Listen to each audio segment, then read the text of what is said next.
अस्सलाम वालेकुम। मैं हूं सैयद अहमद हसन और आपके लिए विनस पास चैनल से आज हाज़िर हुआ हूं हेल्थ केयर का प्रोग्राम लेके।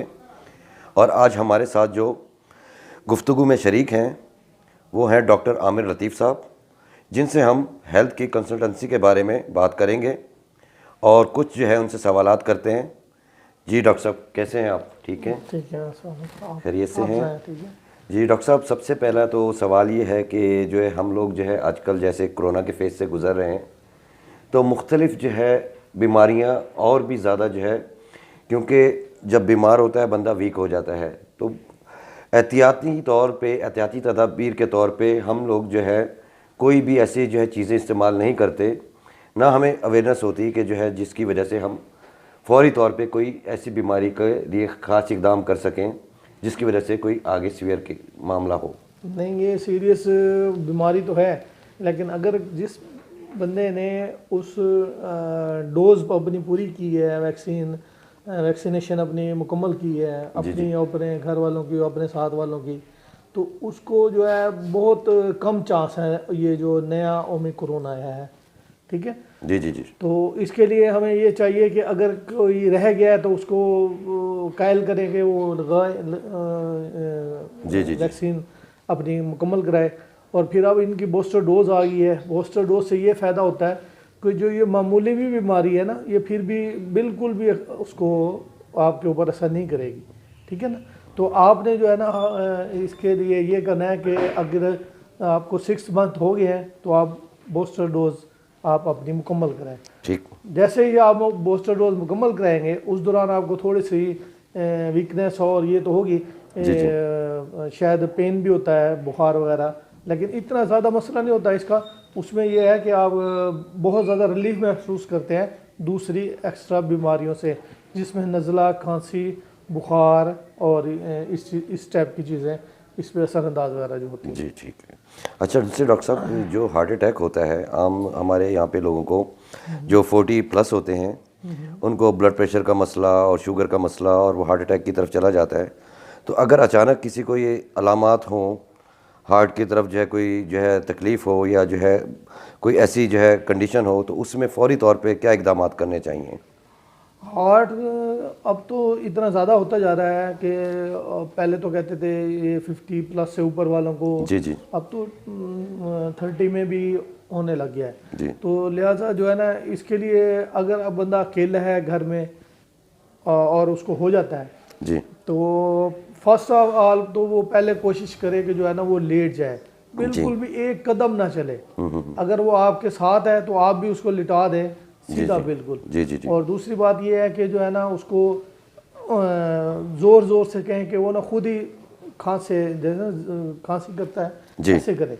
अच्छा। उससे ये होगा कि उसके फेफड़ों में हवा जाएगी ताज़ा, और उसके साथ जो है ना ब्लड के सर्कुलेशन जो है ना दिल की तरफ ज़्यादा जाएगी। जी जी ठीक है। और ना तो आपने उसको जो है ना वो दिल के ऊपर ज़्यादा वो ज़ोर देना है, और जैसे पहले बताते थे भी जो वो पंप करें और आप जो है ना उसको दबाएं और मुंह के ज़रिए हवा जी दें। जी जी। वो अब वो एक पुराना यानी कि एक वो हो गया है। उसकी जगह नेक्स्ट ये आ गया कि आप उसको सिर्फ सीधा लिटा देना है, हाथ उसके सीधे रखने हैं, और उसको सिर्फ और सिर्फ ये करना है कि उसके जो है ना आपने उसको कहना है कि जो है ना वो खांसे, और इसी दौरान अगर आप 112 के साथ या किसी के साथ भी रिलेटेड जी रेस्क्यू जो है, जी जी, उसको फिर रेस्क्यू कराएं और जी। वो ले जाएं, उससे बहुत फ़र्क पड़ता है। और इसी के रिलेटेड एक बीमारी और है जो हमें अक्सर ब्लड प्रेशर की वजह से हो जाती है, वो है जो फालिज वगैरह होता है। जी फालिज का, जी जी। फालिज का ये है कि ये भी नहीं अब कि हम इसको कह सकते कि अक्सर बूढ़े बच्चों उनको होता है, ये जवानी में भी होने लग गया अब। अच्छा। तो अगर ये बूढ़ों में भी हो और उसमें भी हो तो आपने फर्स्ट ऑफ ऑल घर में अगर आपके कोई पेशेंट है, रास्ते में कहीं आपको ऐसा पेशेंट मिल रहा है जिसको दौरा पड़ गया और वो गिर गया है, तो आपने उसके पाँव के तलवे के नीचे, पाँव के अंगूठे के नीचे, बिल्कुल अगर आपके पास कोई तेज़ पिन वाली चीज़ है, वो 2 से 3 दफ़ा उसको ना पिक करना है ज़ोर से, पाँव के तलवे के नीचे, तलवे के नीचे। अच्छा। जैसे ये हमारा ये अंगूठा है ना, इसको आप ये देख लें, ये जगह होती है, ऐसे ही पाँव के अंगूठे के नीचे जगह होती है, यहाँ से आपने शुरू की ना 3-4 दफ़ा उसको वो प्रेक करेंगे, चाहे खून भी आ जाए उसको, लेकिन उससे वो एक उसको झटका लगेगा और उसका जो है ना दुरानिया फ़ौरन ख़त्म हो जाएगा, वो दौरा फ़ौरन ख़त्म हो जाएगा उसका। ये एक बेहतरीन ट्रिक है और ये कुदरती तौर पे अल्लाह ताला ने हमारे लिए रखा है कि अगर हम उसको वो करें तो उससे जो है वो होता है फ़ौरन ख़त्म हो जाता है। बाकी इसके लिए जो मेडिसिन अगर वो खाता है तो वो तो है उसकी, वो प्रॉपर चले तो उसको उसका नागा नहीं करना चाहिए। उसको ये नहीं कहना चाहिए भी यार मुझे ब्लड प्रेशर ठीक है और मैं उसको छोड़ दूँ, ब्लड प्रेशर अब मेरा ठीक रहेगा। ब्लड प्रेशर अगर है, शुगर अगर है तो उसकी मेडिसिन वो मुतवातर खाता रहेगा, चाहे वो कम आ रही है उसकी या ज़्यादा आ रही है, कम डोज ऊपर नीचे कर सकता है, लेकिन उसके लिहाज से वो मेडिसिन जारी रखे।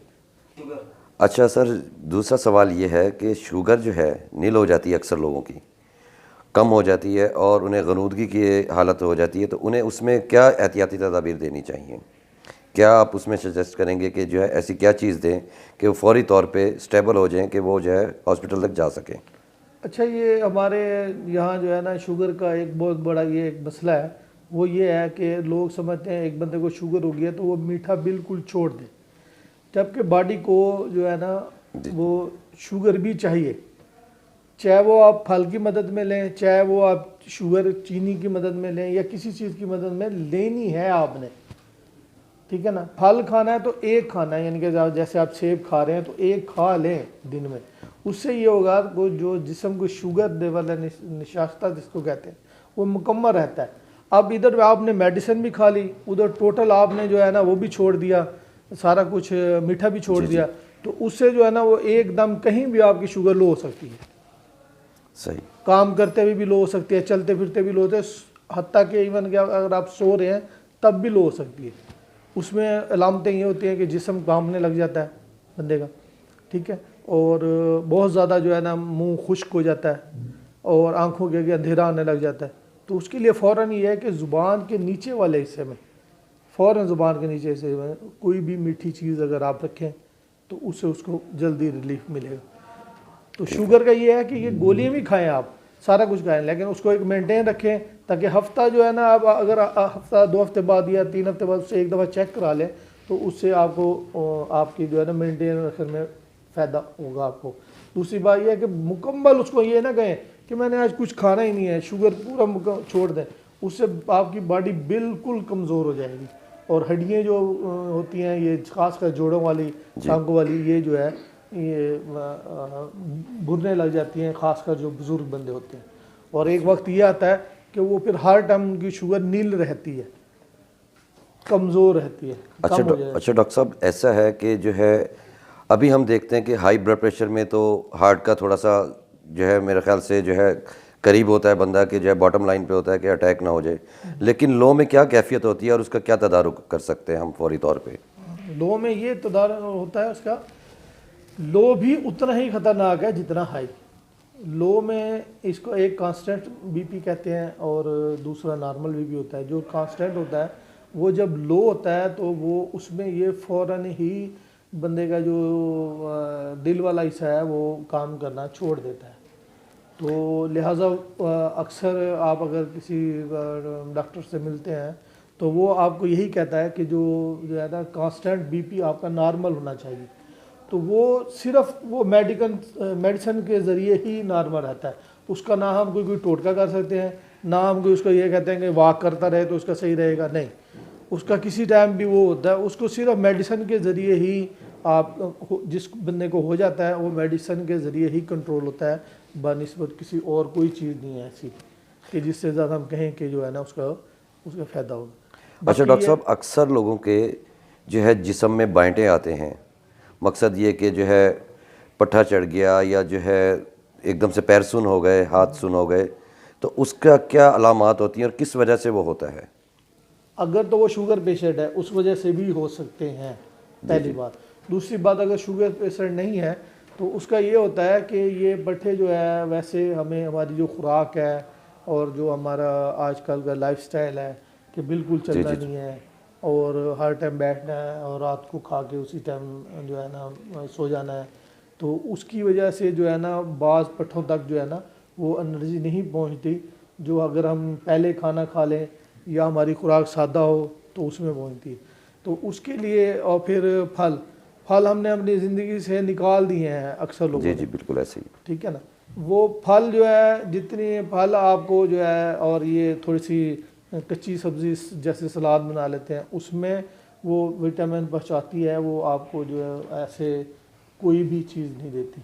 ठीक हो तो गया। लिहाजा उसके लिए जो है ना, तो आप है तो मेडिसिन, तो वो लेकिन आप उसके लिए मेडिसिन यूज़ कर सकते हैं जी। वो भी किसी भी पट्ठे के लिए जो है ना, वो उसको सही करने के लिए। ठीक हो गया। जी, ये नहीं है कि जो है ना आप कहें कि मैं जो है ना ऐसे ही ठीक हो जाऊंगा, ऐसे नहीं।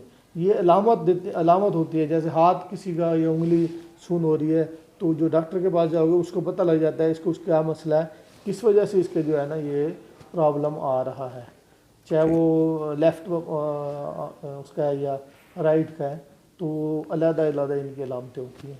अब इसका लेफ़्ट का है तो पता लग जाएगा उसको, तो वो दिल का हिसाब किताब होता है, अगर वो दूसरा है तो फिर और हिसाब होता है। बहुत शुक्रिया डॉक्टर साहब आपका, आप तशरीफ़ लाए और बड़ी आपने जो है हमारे नाज़रीन को मालूमात दी। और यह कि जो है इसी तरीके से हम अगर इन चीज़ों का जो है थोड़ा सा ख्याल कर लें तो मेरा ख्याल है कि बहुत सारी बीमारियां दूर हो जाएंगी और बर वक्त जो है हम जो है लोगों को बचा भी सकेंगे और उन्हें अच्छी जो है सेहत जो है फराहम कर सकेंगे। बहुत शुक्रिया, थैंक यू वेरी मच।